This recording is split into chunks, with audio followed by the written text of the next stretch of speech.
अकरम शेख साहब, कल बिलावल भुट्टो जरदारी साहब ने लाड़काना में एक खिताब किया, उसमें उन्होंने एक बड़ी अहम बात की, जरा सुने वो क्या कह रहे थे। अगर लार्जर बेंच नहीं बनता तो एक ऐसा कॉन्स्टिट्यूशनल क्राइसिस पैदा होगा कि खुदा ना खास्ता पाकिस्तान में ऐसा कोई इमरजेंसी या मार्शल लॉ टाइप सिचुएशन फिर से ना लग जाए। तो बिलावल साहब का ख्याल था कि अगर फुल बेंच या लार्जर बेंच नहीं बनता तो एमरजेंसी या मार्शल लॉ की सूरत पैदा हो सकती है। तो अकरम शेख साहब, मैं आपसे ये सवाल आपसे इसलिए पूछ रहा हूँ कि आप बड़े एक जहांदीदा लॉयर हैं। तो सुप्रीम कोर्ट ने जो 14 मई को इलेक्शन कराने का हुक्म दिया है, तो उसके फैसले को आए हुए काफ़ी घंटे गुजर चुके हैं, पूरा दिन गुजर गया है। कोई आपको कहीं लग रहा है कि एमरजेंसी या मार्शल लॉ का कोई ख़तरा पैदा हो गया? मीर साहब, पहली बात तो ये है कि जो फुल बेंच ना बनने के जो नताइज हैं वो तो अभी ज़ाहिर होना शुरू हो गए हैं। आपने मेरे साथ बैठकर लंदन की एक प्रेस कॉन्फ्रेंस देखी है, फिर लोगों का तबसरा सुना है, कुछ और लोग भी इस बारे में ये बात कर रहे हैं कि ये एक बिकरिंग और एक तनाव सुप्रीम कोर्ट के अंदर एक तनाव पैदा हो गया है। फॉल्ट लाइन आ गई है। फॉल्ट लाइन आ गई है और फॉल्ट लाइन हमेशा टेंशन पे, स्ट्रेस पे, केओस पे, एनार्की पे मुंतज होती है और उसका नतीजा जो है वो कोई भी एक्स्ट्रा कॉन्स्टिट्यूशनल स्टेप हो सकता है। अल्लाह ना करे कि पाकिस्तान में कभी मार्शल लॉ लगे। और मैं समझता हूँ कि जनरल मुशर्रफ के मुकदमे के बाद जो पाकिस्तान में मार्शल लॉ नहीं लगा, उसमें थोड़ी बहुत कंट्रीब्यूशन जनरल मुशर्रफ के मुकदमे के फैसले की भी है। यानी आप, लेकिन उस फैसले को जिस जज साहब ने अनडू किया वो भी तो आज वजह तनाज़ा है ना। मुज़ाहिर नकवी साहब ने अनडू कर दिया। इसीलिए ना, मेरी बात सुनिए, आप आग में हाथ डालेंगे तो जले बगैर नहीं रह सकते। उन्होंने ये किया है, तो अभी आप ये ना सोचें कि वो अंजाम से बच गए हैं। अंजाम हर शख्स को अपने किए का भुगतना पड़ता है। ठीक है, कीमत देनी पड़ती है। अच्छा तारड़ साहब, आज आपकी पार्टी की चीफ ऑर्गेनाइज़र मरियम नवाज शरीफ साहिबा जो है, उन्होंने फैसला आया तो उसके बाद उन्होंने कहा है कि 2018 में जो काम फैज़, खोसा और साकिब निसार ने अंजाम दिया था वो जिम्मेदारी अब इस बेंच ने उठा ली है। इस खौफनाक और ढिठाई से की गई सहूलतकारी और वन मैन शो के खिलाफ सुप्रीम कोर्ट की अक्सरियत ने बगावत कर दी। वक्त आ गया कि पार्लियामेंट इस सहूलतकारी को अपने आइनी और कानूनी हाथों से रोक दे। अब ये तो उनका एक स्टेटमेंट है, लेकिन मेरा सवाल जो है वो थोड़ा सा मुख्तलिफ है। उन्होंने शुरू में जो अपने तरफ से जिन लोगों को जिम्मेदार करार दिया, 2018 में जो काम फैज़, खोसा और साकिब निसार ने अंजाम दिया था, ये इसमें से जनरल कमर जवेद बाजवा का नाम मिसिंग है, क्योंकि वो इत्तेफाक है। वो पिछले साल अप्रैल में न्यूट्रल हो गए थे ना, और उन्होंने आके कहा कि जी आज के बाद हम न्यूट्रल हैं। लेकिन परवेज राय साहब ने तो पूरी दुनिया के सामने कहा कि मुझे इमरान खान के पास जाने का मशवरा परवेज राय साहब की बात कितनी क्रेडिबल है ये मैं नहीं जानता, मगर कमर जावेद बाजवा साहब अप्रैल में खुद कह गए थे कि इदारा भी न्यूट्रल है, हम भी न्यूट्रल हैं, हमारे से गलती हुई, हम किसी की सहूलतकारी नहीं करेंगे। बाजवा साहब पे आज के बाद कोई तनकीद नहीं। देखिए, बिल्कुल ठीक है, हर किसी का हक है तनकीद करना, उसमें कोई नहीं, लेकिन आपकी पार्टी नहीं करेगी। नहीं, मगर अगर नहीं किया तो किसी वजह से नहीं किया, मगर अगर कोई तनकीदी बात होगी तो बिल्कुल करेंगे, इसमें कोई अगर होगी तो अभी तक कोई नहीं, उन्होंने कोई गलत काम नहीं कह दिया। देखे ना, सहूलतकारी जिन्होंने जारी रखी, आखिरी दिन तक जारी रखी, उनका नाम ले लिया है। जिन्होंने फैज साहब जो है वो और बाजवा साहब इकट्ठे रिटायर हुए। नहीं, इकट्ठे रिटायर हुए। फैज साहब जनरल बाजवा के सबॉर्डिनेट थे, बॉस बाजवा साहब थे। वो आपकी बात बिल्कुल बजा है, मगर आप सारे जानते हैं कि किसकी एफिलिएशन कहाँ थी और किस तरीके से जो है सहूलतकारी की गई, आरटीएस को बिठाया गया।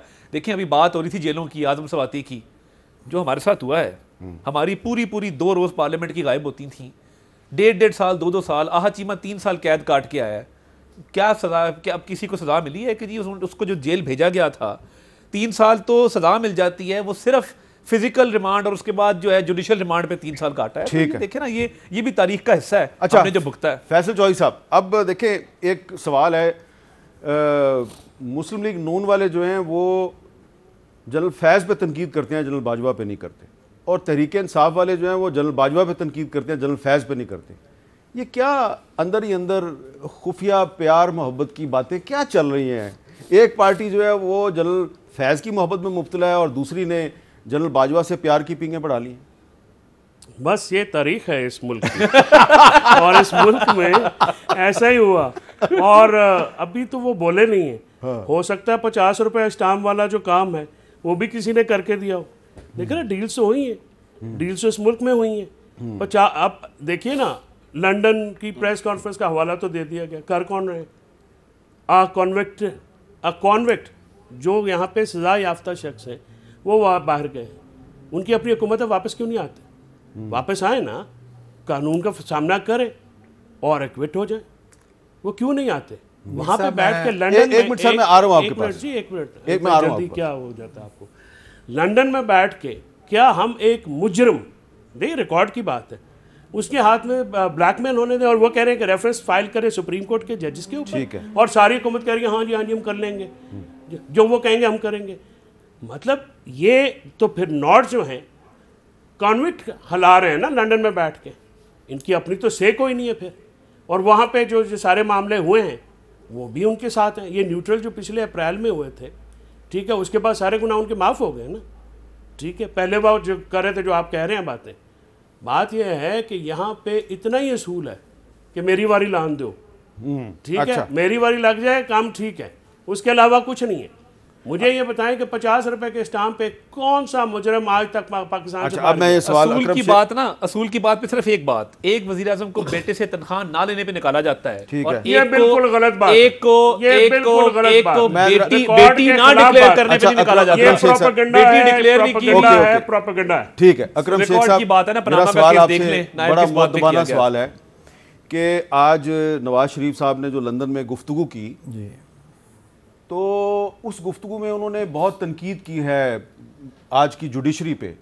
क्या ये हकीकत नहीं कि ये ही जुडिशरी है जिसने कि उनको सज़ा याफ्ता होने के बावजूद मेडिकल ग्राउंड्स पे पाकिस्तान से जाने की इजाज़त दी कि आप इलाज के लिए जाएं और वापस आ जाएं, और उस वक्त हमने भी बहुत अप्रिशिएट किया कि बड़ा ज़बरदस्त काम किया जी, जुडिशरी ने नवाज शरीफ साहब को भेज दिया और नवाज शरीफ साहब जल्दी वापस आएंगे।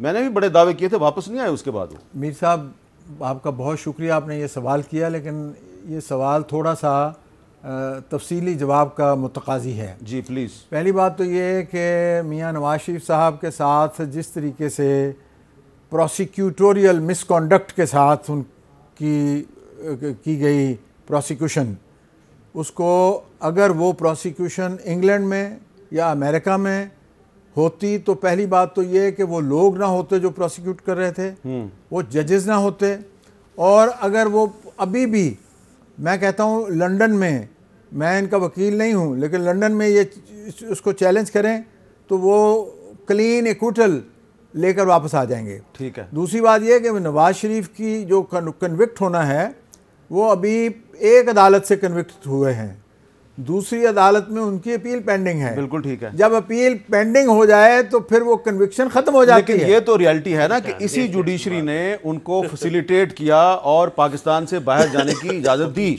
जुडिशरी जो है अपनी मर्जी से किया है या इमरान खान और वो जो हमारी मोहतरमा डॉक्टर यास्मीन राशिद, वो उनके और पूरी इस्टेब्लिशमेंट के कंसेंट से और उनकी जो है वो दरखास्तों पे आपने लफ्ज़ इस्तेमाल किया पूरी इस्टेब्लिशमेंट की कंसेंट जी। ये इसमें फिर बाजवा साहब भी आएंगे?